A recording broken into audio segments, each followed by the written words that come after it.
I am so upset right now. I am so mad because Nigeria is just a crazy place. Like if you can Japa, just get the hell out of this country because God. So my sister was assaulted and robbed in Maitama, Abuja. She entered a one chance vehicle. And these people did not only rob my sister of her savings, they also borrowed money on her account. Do you understand how crazy and traumatizing this is? So my sister works as a physiotherapist, right? She works in Maitama as a physiotherapist, and they had a special event or something at work that day, so they had to close at 8 p.m. So after leaving work, she then flags a cab down, right? It's not the first time, that's her route, and she was going towards Lugbe also. I don't stay in Abuja, I live in Lagos. And she was going towards Lugbe.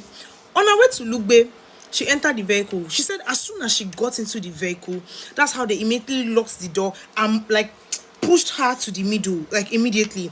And they started beating her, like they started hitting my sister. I don't know if she'll be comfortable with me sharing her pictures, but she was literally bleeding all over.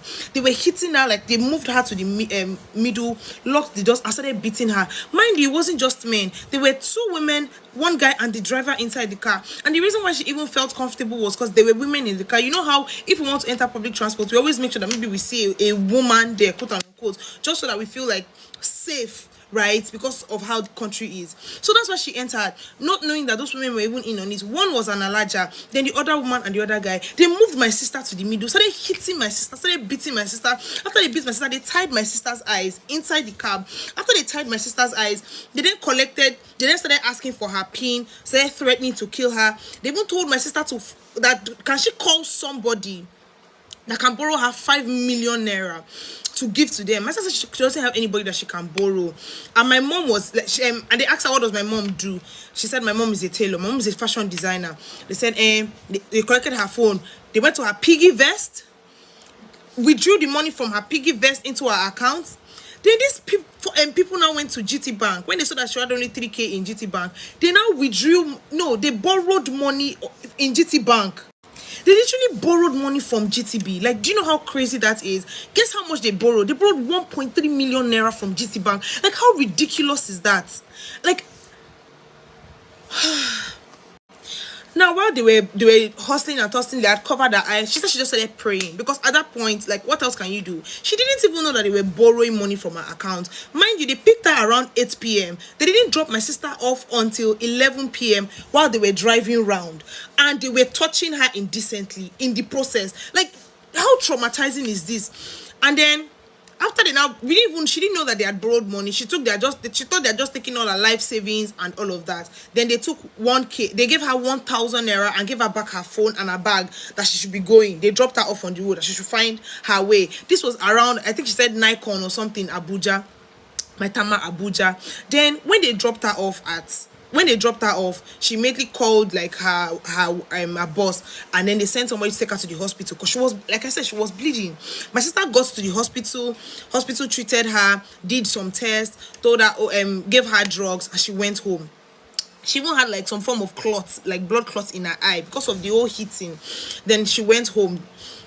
Obviously, the following, when she calls me by like 1 a.m. I had just slept. My sister calls me crying while she was in the hospital, and I was bawling my eyes out like a baby because, like, how can you wrap your head around this? Mind you, she doesn't really have friends in Abuja. We don't have family members in Abuja, so she's basically all alone. And Abuja is not a place that you can just travel to, especially because there's no money anywhere. How much are you going to spend on flights? Even if it's bus, how much will you spend? Like, it's so crazy.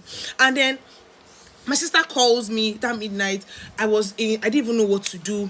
I just told her, okay, no problem. When you get home, let me know. She got home, everything. Okay, try and sleep.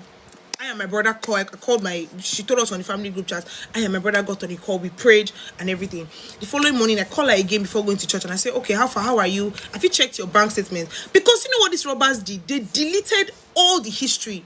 Like, even the one they transferred from piggy vest into her bank, they deleted it. They cleared her transaction history across apps. I'm sorry, I'm shaking and I'm so upset right now. I'm sorry for how I'm speaking. Now they cleared her bank apps. They cleared my sister's bank apps. Then they clear the issue. I just told her, you know what, generate your bank statement so that we can even see what the total that they took, you understand, is. My sister didn't generate because GT Bank didn't even send alert, like, you know, USSD alert, text messages. They didn't send that one.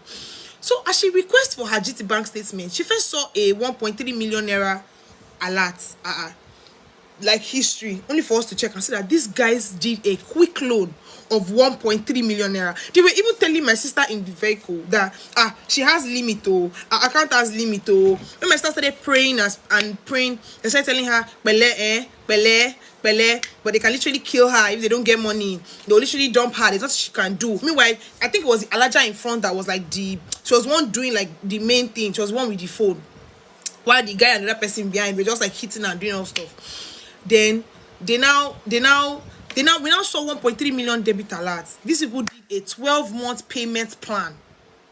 They borrowed 1.3 million naira, 12 months payment plan. They went to Wema Bank. I think they first borrowed 205k, borrowed another 100k. I can't even remember the whole, like, the screenshots are shared there. They shall borrowed money on my sister's account, and it's so crazy. And now we're in a debt of almost 2 million naira that we did not incur, that we did not spend. My sister has been trying to process Japa for the longest. Money has been a very huge factor. If she had borrowed that money, we should not have used to do something better and use it to and pay back when she gets there. Apart from even just the money, like the trauma, everything they subjected her to, it's so wild. Imagine being in the same space with people for 3 hours, and guess what they were doing? They were now stopping at different POS points. So they were withdrawing 70k, 50k, 100k at different POS. So while they were driving around, she said the first person will come down, withdraw. Second person will come down, withdraw. Third person will come down, withdraw. They were withdrawing from different points. That way you can't trace like their accounts. But it's so ridiculous. I tell her, okay, we send a message to GT Bank and Piggyvest and immediately alert them of whatever has happened. I tell her we still need a police report, doctor's report. She goes to the hospital or reaches out to the hospital. Hospital tells her she has to pay for doctor's reports. But yeah, 5k I've been called. I've never heard in my life that they pay for doctor's reports. Hospital that you attended to her. Like, you literally, like, you people you knew what happened. And you're asking her to pay for doctor's reports. Okay, no problem, 5k for doctor's reports. She then goes to a police station this morning. She goes to the police station at, I think, 9 or something. Those ones say, it's out of their jurisdiction. She should try another police station. Then they start to blame my sister. The police people there literally telling my sister that it's my sister's fault. Why did my sister enter cab? Why did my sister enter the cab? Why, like, they were literally just saying things to just make it like, cocoa of the matter is my sister is at fault for trying to transport herself from work to her house. And the distance is she where she stays is not even, I don't even think it's an Uberable distance. Like, you can't necessarily bolt it or Uber it or something. But even that one safe, is it even safe? We've been hearing of one chance for so long. Mind you, this is not her first one chance experience. In January, her phone was still stolen. Like, people talk about these things every day, yet nobody has done anything about it in Abuja. Like, it has become the trademark. Abuja is known for one chance. Nobody has done anything about it. It is wild. My sister is currently, she has PTSD. She's just depressed. You understand? Because it's a lot. And now we have to start figuring out how to go about this loan. Where do we want to start from? Almost 2 million. And we don't even know the total cost yet. Hey, if you can leave this country, please leave. If there's something that people can advise on what to do, please advise. Let's know what we're going to do, because I'm so mad.